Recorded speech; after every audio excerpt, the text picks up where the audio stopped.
Good morning mga loves ko all over the world. So, I just want to share something to you this morning. May mga bagay-bagay talaga na alam mo yun, yung may mga decision tayo na sabihin natin nagkamali tayo ng decision. Pero, ayun, kahit pa anong ginagawa sa'yo, nandyan ka pa rin. But, the thing here, binibigyan lang natin ng chance to change. But, hindi talaga kaya nilang baguhin yung pagkatao nila at sarili nila.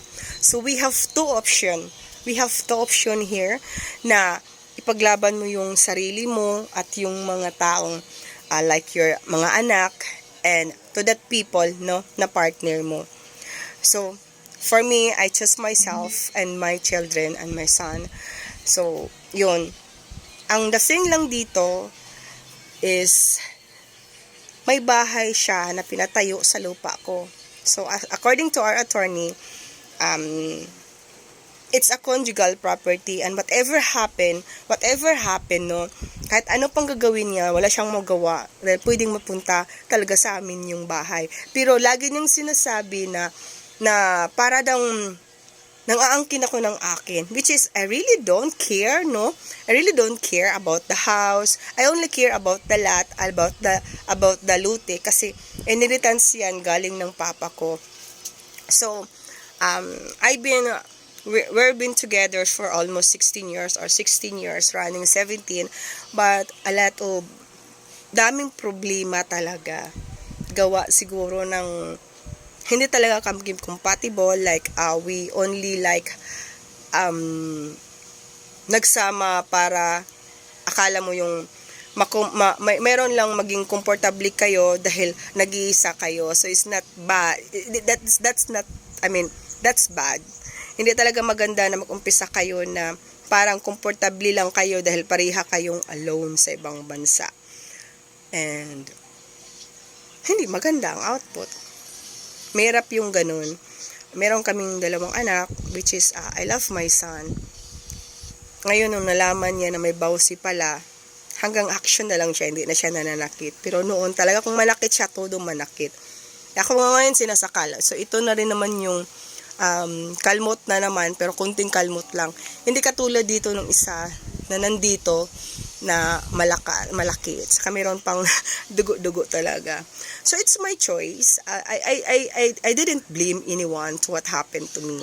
But I have a lot of choices. I have a lot of chance to change my journey. So I always choose myself.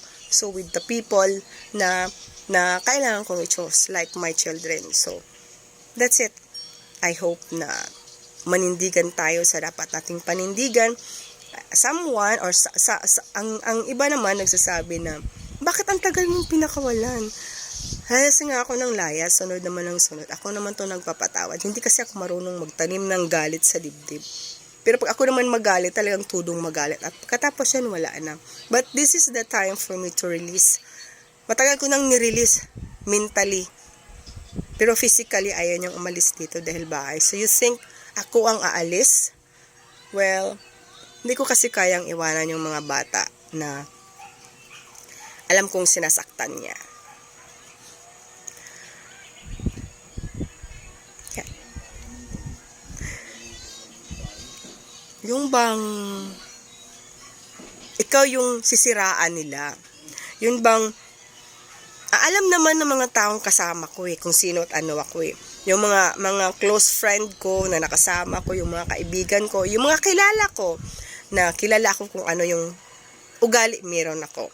So sila mismo, kasi mahirap kung doon galing sa taong sarili lang nila yung inintindi nila. Kasi selfish nga sila, di ba? They are so selfish. Dahil sarili lang nila yung inintindi nila, imagine, parang tanga o tulala pag maghanap ng pera. Hindi ko alam kung bakit siya ganyan. Hindi ko alam kung bakit siya yung hanap-hanap ng pera. Ako naman tong tanga na nang hiram ng pera para sa kanya.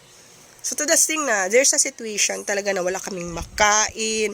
So hindi muna ako gumalaw para magalaw siya dahil makahanap nga siya ng diskarte pag ganyan Wala naman talaga siyang diskarte. Nag-aabang lang or ano mo yun, yung naghihintay lang sa Yung parang, ano ba yung tawag doon sa government? Naghintay lang ng ganyan, galing sa kapatid. So, in fairness naman, meron sila dong apartment na kanya na pinaupahan, pero doesn't matter yun. Dapat kasi responsible. Dapat kasi yung lalaki na ganyan, no, na dapat unahin niya yung pamilya niya. Hindi yung sarili lang niya. Naakala mo, para siyang tanga na naghahanap ng pera para lang magawa niya yung personal thing niya. Magawa lang niya yung gusto niyang gawin sa buhay niya. Hindi niya inintindi ang pamilya niya. Hindi nga inintindi kung anong maging ulam at may bigas ba dyan eh. Yan ang totoo. Anyway, hindi ko siya sinisiraan. Dahil, alam mo yun, yun lang naman yung totoong mga nangyayari dito. Ang mali ko lang din naman, yes, aminin ko na may mali din ako. Which is, I always give a chance. Kasi nga, gusto kong mag-change. Pero yun, sinasabi nga, hindi lahat ng bagay, or hindi lahat na binigyan mo ng chance magbago. Dahil ganun talaga sila. Hindi na sila mababago kahit anong gawin at anong mangyari sa'yo. Ito pa yung bang, ginawa ko rin daw siyang katulong, which is, hindi na dapat yun, no? Dahil lahat naman kami dito gumagalaw. Nung nagluluto ako, sabi niya, siya na daw magluluto. Yung siya ngayon ang nagluluto lagi niyang sinasabing, ginawa siyang katulong. Which is, ina-affirm niya sa sarili niya. Guys, I am here now. Gusto ko lang na i-open sa inyo kung ano yung sitwasyon, kung ano yung, yes, really situation. I am in the point na, kumbaga, sagad ka na. Then, I always choose myself. I always choose love within me. Kaya nga, lagi kong sinasabi na I always give chance to change. And I'm not stupid. Mahirap din na natatanggalin talaga lahat ng sistema. Pero this time, I really wanted to tanggal na, no? I need a life like peaceful living. Kahit hindi naman kayo mayaman, basta lang nandoon yung respeto. Isa yun eh. Respeto sa sarili. Unconditional love. Emotion lang. Pero nung nabasa ko yung mga letter from my bio family,